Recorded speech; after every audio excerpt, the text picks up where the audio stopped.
Hi, I'm Bunny Cakes and welcome back to my channel. Today I'm doing my um, July wrap-up and my Booktube-a-thon wrap-up. I was originally going to do these two videos separately, but then I realized that most of the books on my list were read for Booktube-a-thon, and if I did both, it would just be weird and redundant, so I'm cramming them together.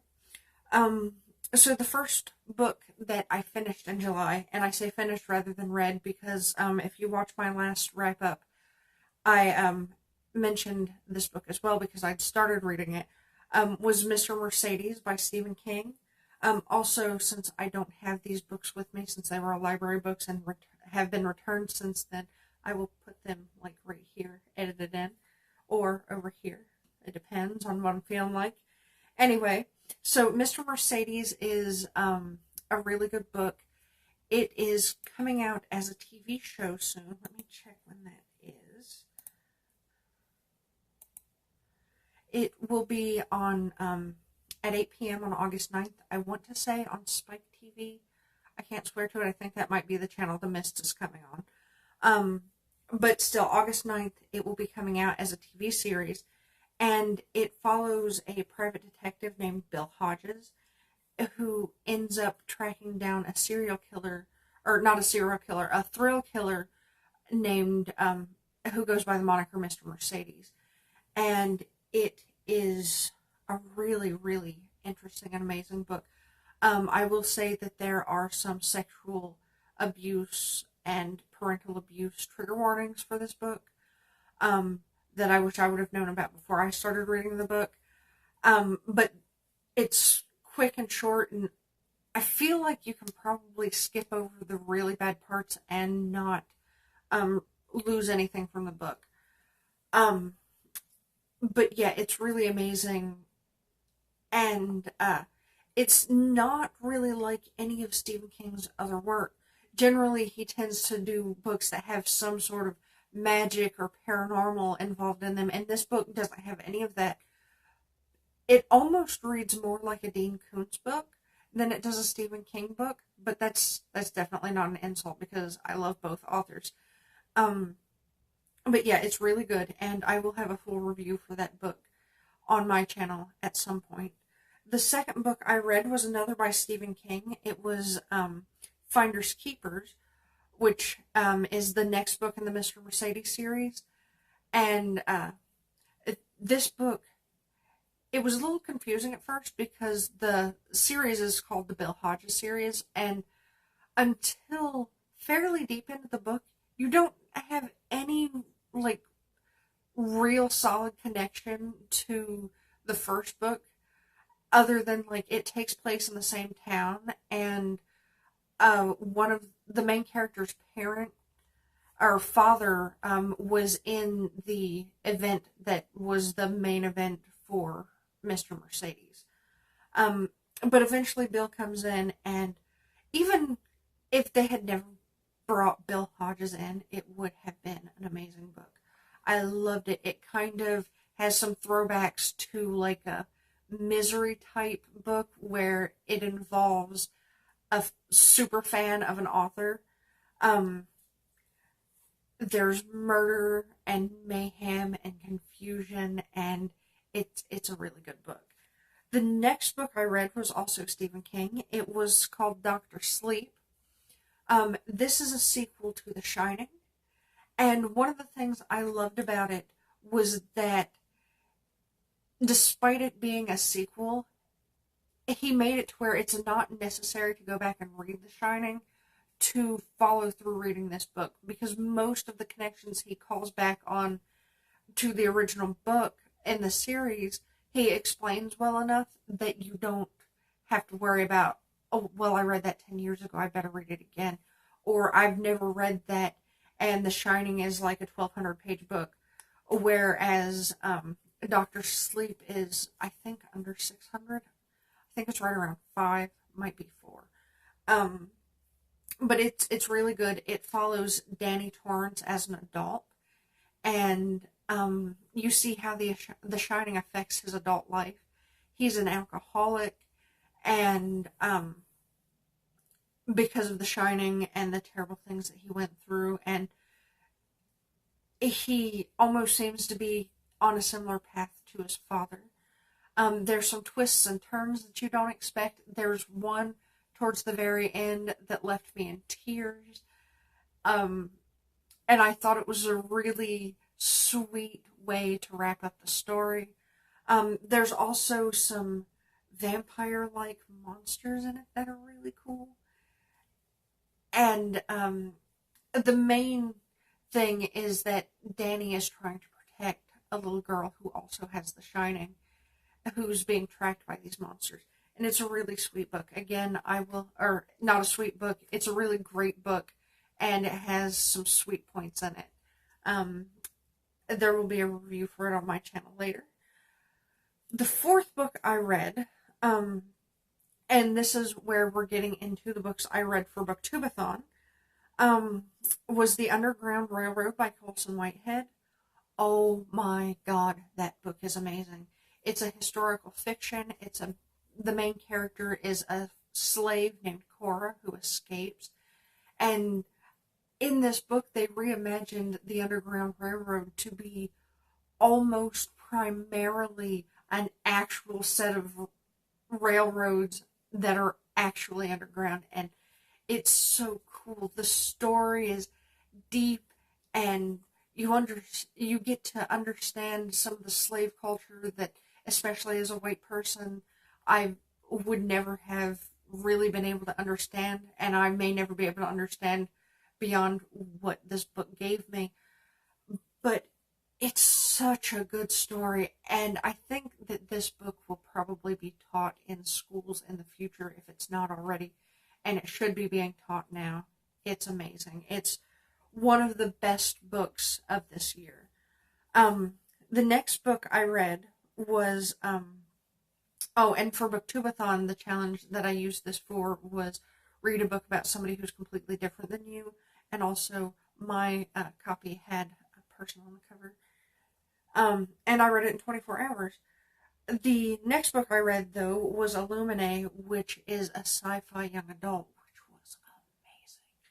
And it was a quick read. I think I read it in about 5 hours. And I didn't think I would super be able to get into a book like this because it was written like a case file, and it's basically a file that was compiled as research into this tragic event that happens by the company who's trying to see what happened and see who knows what. And it is so amazing.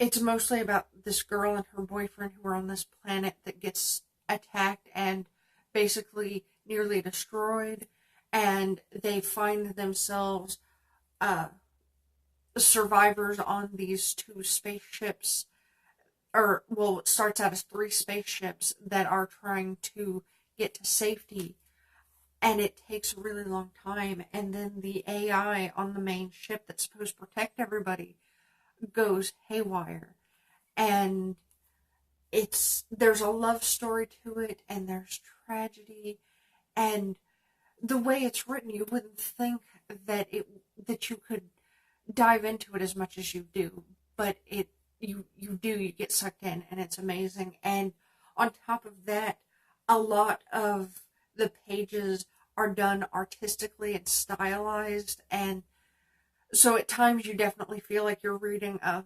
file, and other times it's artwork, and I loved it. The next book I read was Wizard and Glass, which is book 4 in the Dark Tower series, and I loved it too.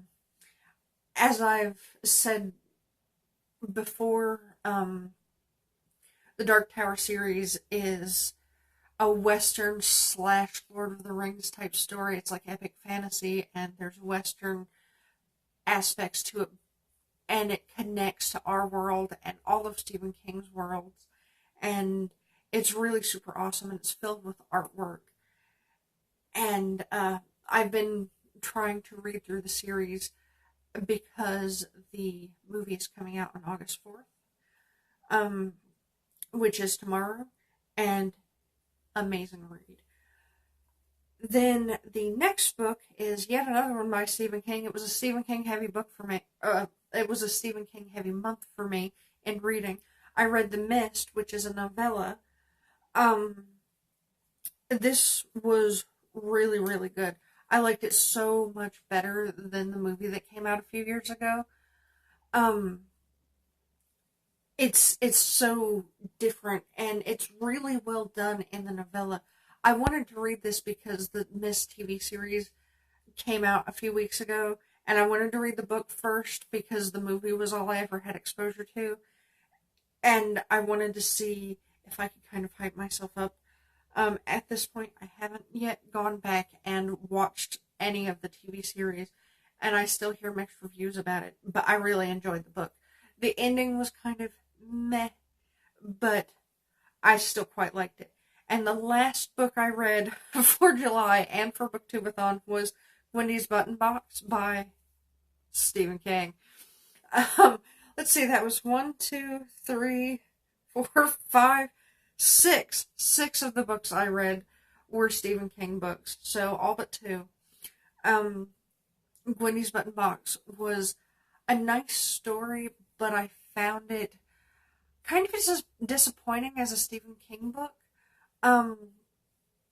It had some really nice artwork in it, and the story starts off pretty well. It's just like you expect something big and amazing to happen, and for me, it didn't.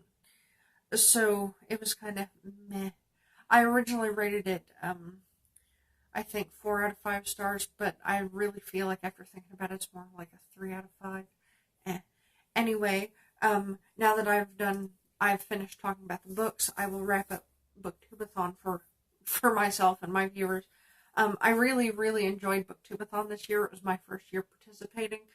I wish I had looked into it more and made more time to participate more. I did participate in in a lot of the sprints and several of the Twitter challenges. I didn't win anything, but it was still fun.